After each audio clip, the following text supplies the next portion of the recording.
mentioned it a couple of times in the past in this vlog that I'm awful at photography within in the woods. There's just too much information. I think that's what the problem is. If you see a lot of my images, they're all quite kind of minimal. There's not an awful lot of clutter. It's usually just one subject that's in there. So it's very kind of stark, it's very, simplistic, I guess. The minute I walk into a kind of wooded area, it all becomes a bit cluttered and a bit chaotic, and I really can't figure out a composition at all. So I think what the plan will be is I'm going to see if there is any possibilities and kind of trying to, adjust my mind to think about that kind of thing. But what I most likely will be doing is more kind of abstract, a wee bit more close-up stuff. I'll probably focus more on something more abstract, some more detail. Got lovely colours, it's autumnal, it's just getting into autumn now. So we've got that kind of auburny colour shift that's going on at the moment, which is really beautiful. Yeah, as I said, if there's any other kind of possibilities of, larger scenic kind of photography, I'll give that a go. But I've already got it in my mind that I'm not going to be able to find anything. It's not great, not the best mindset, because I should be able to see these things, but I just don't. It's too much clutter. But anyway, I'm going to start off. There's actually a nice little kind of cottage just on the waterfront here, and one of the trees that's in the grounds of the cottage is turned red. So I'm going to try and photograph that. Hopefully that'll come out. We've just had a lot of rainfall, so everything's really saturated, which hopefully bring out the colours, and hopefully it is actually starting to brighten up, which will be nice. And hopefully that'll bring out some more of the colour as well, to get more natural light kicking in to the composition. So I'm going to head along here and show you the cottage. You can see just along the end here there's a red kind of bush. It's at the end of the pathway with the smoke coming out, all very pretty. So I'm going to give that a shot, take the photograph, and then I'm going to go into the woods and see what I can find. Okay, I did say I wasn't going to take any shots around the water's edge. I was going to veer away from the water, but on the way into the woods I've seen this kind of half sunken boat, which has got a nice natural framing of the tree that's coming from over there and over my shoulder, and there's actually a kind of nice kind of smattering of fallen red leaves. So I'm going to try and get that all into the picture, so it leads you into that kind of sunken boat. See how that looks. It's a wee bit different, so it's more the kind of natural framing I'm interested in rather than the boat itself. It's it's just something to draw the eyes to. Yeah, let's see how this turns out.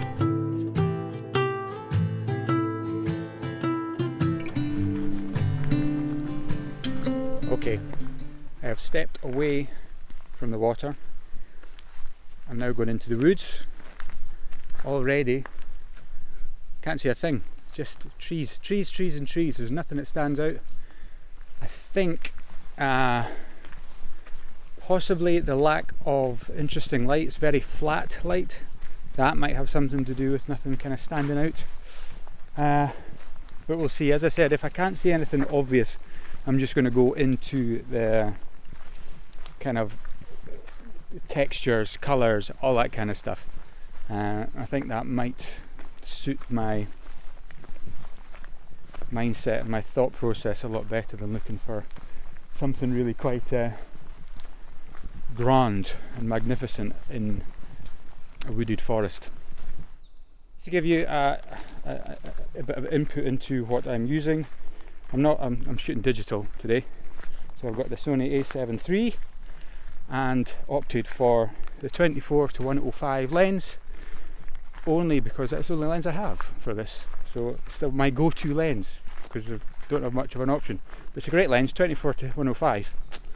It's you got to kind of play about with the ISO quite a bit because it only goes down to, it only opens up to f4. In these conditions, the filming kind of brightens things up, but it's not too bright. So you just got to be quite aware of camera shake if you've got your ISO down at the 100s, the 200s. So I've bumped that up to, I think I'm sitting about 800 at the moment, because we're getting into darker, into the woods, and with that limited aperture, then you just have to adjust the ISO. What's really standing out right now are the golden leaves that are just changing. They're still on the tree, they're just changing into that kind of autumnal look, and they're catching the light really nice. I'd like to see to find that kind of that tree and that colouring with a dark background with the light hitting it. Currently I've just taken a couple of photos, but unfortunately the backdrop is quite bright, so it takes away from that golden glow of the changing coloured leaves. Whereas if it was a darker backdrop, I think they would be quite they would really stand out. So that's what I'm looking for at the moment. But they're not being too close, not being too tight. It's actually been kind of a stand back, try and capture the whole thing, which is kind of cool, kind of different. I have taken some kind of close-up detail ones as well, mainly of the kind of beautiful shapes that the ferns take, especially when they're lying on fallen tree trunks and things like that. They really look pretty cool. What I'll also do, I'll be doing the raw image and post-production image. I did that a couple of videos ago and I got quite a few comments saying that they liked that in the comment section from you guys, so I'll do that again, because yeah, a lot of it is, you can see the image, it's not quite what you'd imagine, but you'll take it anyway, and then you'll make those tweaks, those adjustments in Lightroom, Photoshop, or one of the many editing apps that you have at your disposal these days. So I'll do the befores and afters, and I'll also put underneath the settings of said camera, because I'm kind of run and gun shooting at the moment. I'm not really kind of taking note.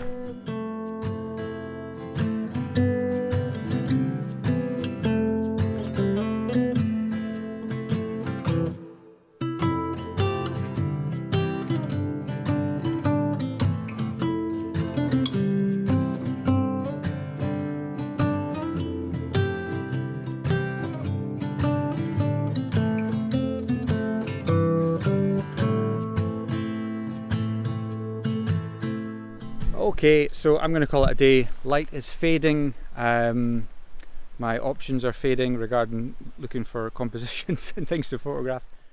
As always, thanks again for watching, and I'll try my hardest to do a lot more vlogs. I'm going to try and do more vlogs with shorter durations, kind of wee snippets for here and there. It's getting into a really nice time of year for photography. We're getting into autumn and then winterish mode, and then obviously Christmas. I'm going to try and get into Edinburgh and do some photography with the markets that are there. If you do want to see more film stuff with my Mamiya 120 or even just the 35mm, I've got plenty of films in the fridge ready to use, so please let me know and I should do some of them as well. As always, thanks again. I'll see you guys in the next one. See ya.